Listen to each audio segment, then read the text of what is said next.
From the 1st of December onwards, so anti-parasitic medicines are being upregulated to prescription-only medicines from this date. So what that means is, while supply routes can still stay the same, a farmer can still get these products from their vet or from a retailer. The difference is that they're going to need a prescription for them. Hello, I'm Kieran Lynch and welcome to OviCast, the Teagasc Sheep podcast. Each episode will bring latest insights, advice and technical updates for the sheep industry. In a joint podcast with Catherine Egan, the host of the Beef Edge, we're discussing one of the biggest regulatory changes affecting beef and sheep farms this year. From the 1st of December, new rules on veterinary medicines came into effect as part of Ireland's national strategy to tackle antimicrobial and anti-parasitic resistance. These changes mean that a range of commonly used products will now require a veterinary prescription. And all of these prescriptions will be issued and recorded through the National Veterinary Prescription System, or what's commonly going to be known as the NVPS. To help explain what this means on a day-to-day basis, we're joined by Rebecca Fitzpatrick, Superintending Veterinary Inspector with One Health, Veterinary Medicines and Antimicrobial Resistance Division of the Department of Agriculture, Food and Marine, to outline what these policy changes will mean. So this started initially with the European Regulation 2019-6 on veterinary medicinal products, and then 2019-4 on medicated feed.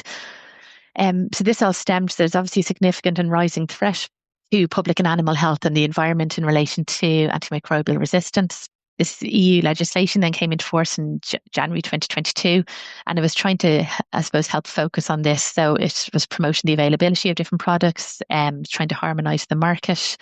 There was a sharp focus then on the prescribing and the responsible prescribing of antimicrobial products. And there was quite heavy restrictions then on the prophylaxis and mesophylaxis use of these products. So in terms of veterinary prescriptions, vets really have to justify why they're prescribing an antimicrobial in particular, especially in relation to mesophylaxis and prophylactic use. And they obviously have to do a clinical exam or another proper assessment then to prescribe these products.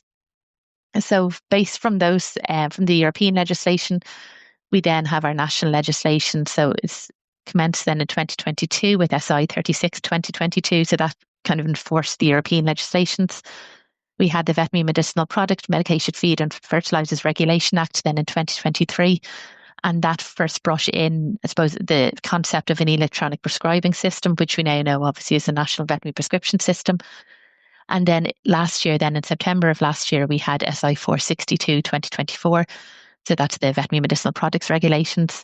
So that touched further then in relation to the National Veterinary Prescription System, or the NVPS. It also then talked about provisions that were going to come into place then in relation to the upregulation of antiparasitics. So antiparasitics are being upregulated or reclassified to prescription-only medicines. And then in October then of last year, we had 542 of 2024, which is the commencement order for the National Veterinary Prescription System.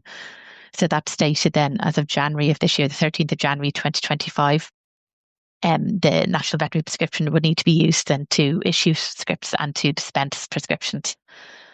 So this is needed, obviously, then, as I said, there's a significant and rising threat of antimicrobial resistance.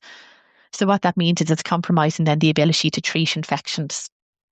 And so it's essential then to preserve these products, to preserve the effectiveness of these products.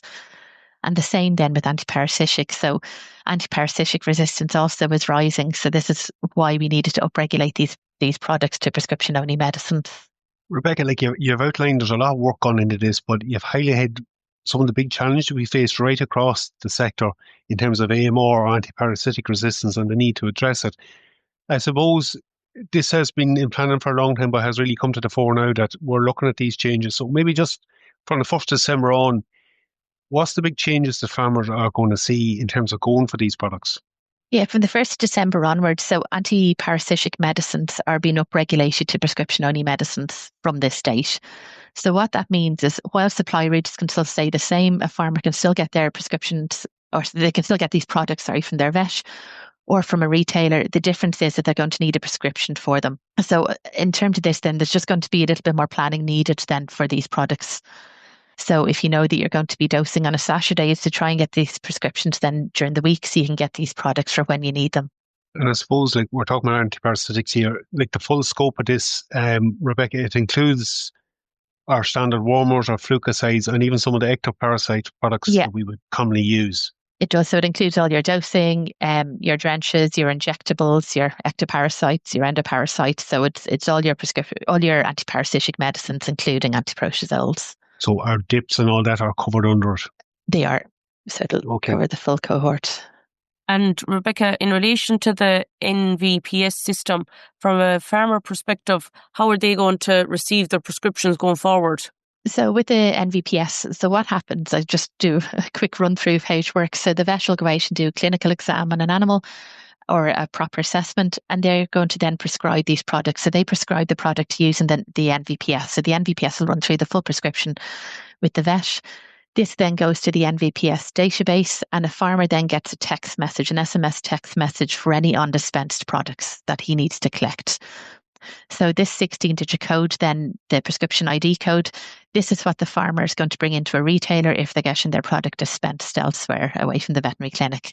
So they'll show the 16-digit code to the vet, either on their phone by holding up their phone or by writing it down, or a vet can also print out an undispensed prescription if the farmer would like a copy of this. So they'll show this to the retailer. The retailer then will put the 16-digit code onto the dispensing NVPS page. They'll be able to see the full prescription and they can dispense the product. And then once the retailer dispenses the product, the farmer then gets an email of their dispensed prescription through to them. If for some reason they don't have an email account or they don't have an email address registered, the retailer also can print out a copy of the dispensed prescription.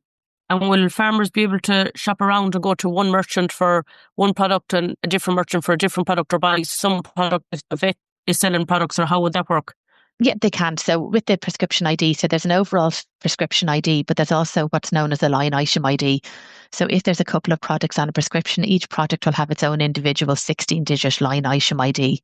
So that'll allow farmers to get one product in one location and another in another location.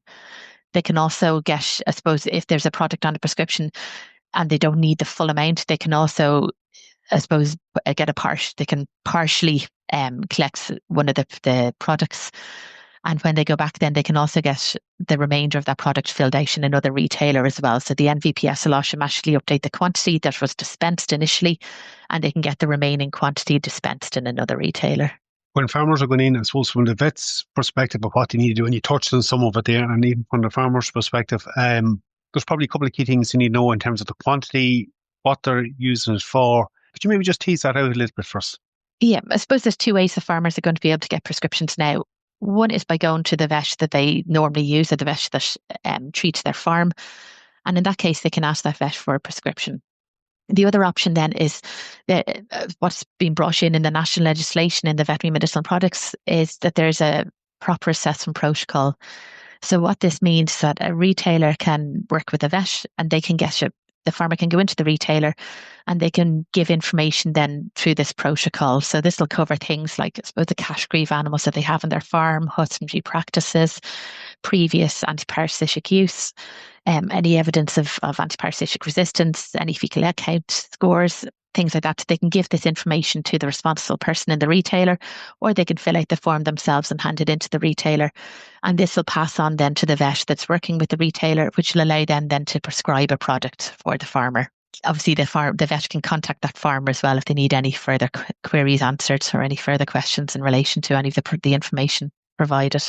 And Rebecca, the length of that prescription, so I'm assuming it's different for your antimicrobials versus your antiparasitics. How long would that prescription last?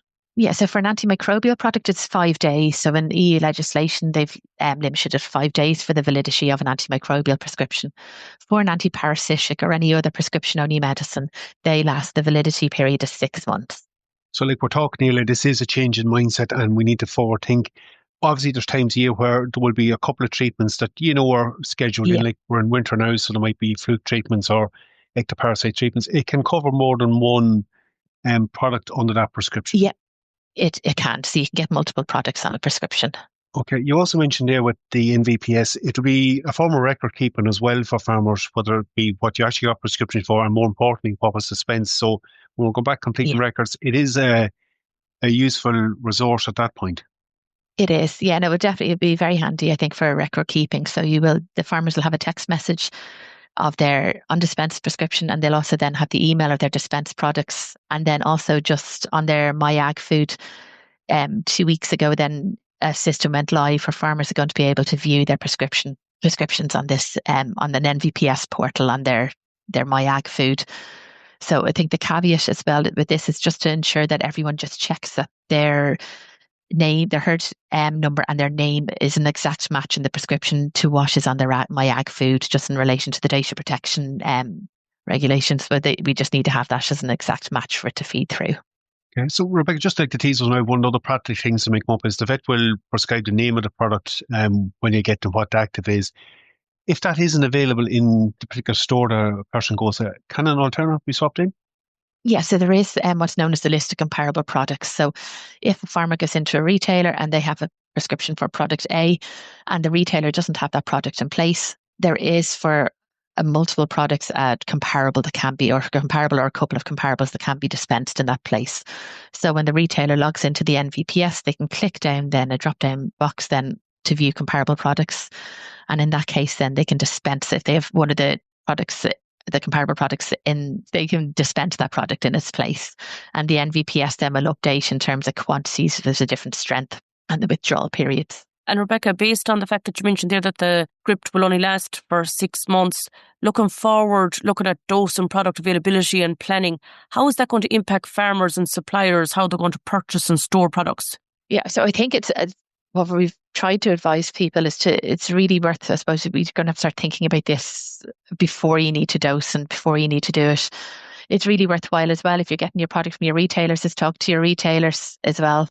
If you're using a vet that's linking with the retailer, is obviously that vet just going to know what products are on the shelves in the retailer also, which can help.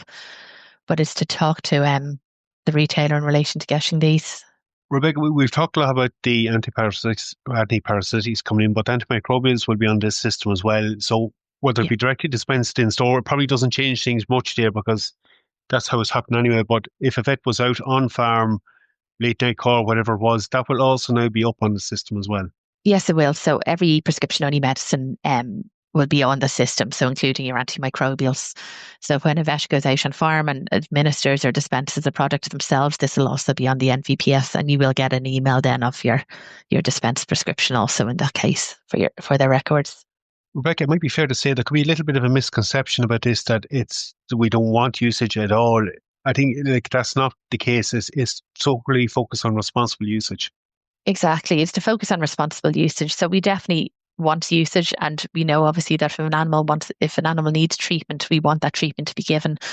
But that is trying to focus more on responsible prescribing and responsible use. So it's, I suppose, to make sure then the right diagnosis for the right animal. You want to give the right medication at the right dosage and duration, and ensure then that these products are obviously stored and disposed of correctly also. So we want these products to be dispensed when they need to be dispensed. Based on the changes that's come in, I suppose there's a lot to learn from what we've discussed there. What supports or guidance will the department provide for farmers or vets and suppliers to help them adapt for this new process going forward? There's a couple of things that the department have done. So I suppose on the www.gov.ie/NVPS, there are guidance documents there. So in relation to prescribing and to dispensing of products, and we will be adding further information then to this. We also have an admin helpline. So we have both an email and a phone contact for this. So the email address is nvps@agriculture.gov.ie, and the contact number is 015058832. And there's an admin team there. You'll go straight through to the NVPS admin team. You won't be passed around to different numbers. They'll be able to assist as well or give any guidance that's needed. Look, Rebecca, you've covered a lot in that. Obviously, some big changes coming in. Do you want to just recap on a couple of key things that farmers need to be aware of as of the 1st of December? Yeah, so the main thing from the 1st of December is certain all anti-parasitic products are becoming prescription-only medicines, so they're going to need a veterinary prescription before you can get these products supplied. All prescriptions must go through the NVPS, so that's the electronic prescribing system, and farmers can still choose where to buy these products. So if you're currently getting them from your vet, you can still get them from your vet. If you're getting them from a retailer, you can still get them from a retailer. You just need a prescription. So whether you get that prescription from your own vet or a vet that is working with a retailer, either can do this prescription for you. And then it's also just to start, I suppose, planning earlier with your vet, especially during the busy season. So if you're getting your prescription otherwise from a vet, you're working with your retailer, is just to talk to your retailer. It's just there's going to be some work needed before you get these products then dispensed. That's great, Rebecca. Look, really appreciate you coming on and giving us that update. Thank you. We'll leave it there for this week's episode. I have included a link in the show notes to the National Veterinary Prescription Services webpage that Rebecca had mentioned, where you get a host of information about the actual process of the scheme itself and the contact details she had mentioned. That's it for me. For updates on Sheep Program, keep an eye on our Twitter page, Teagasc Sheep. I'm Kieran Lynch. Thanks for joining us. Don't forget to subscribe and follow wherever you get your podcasts.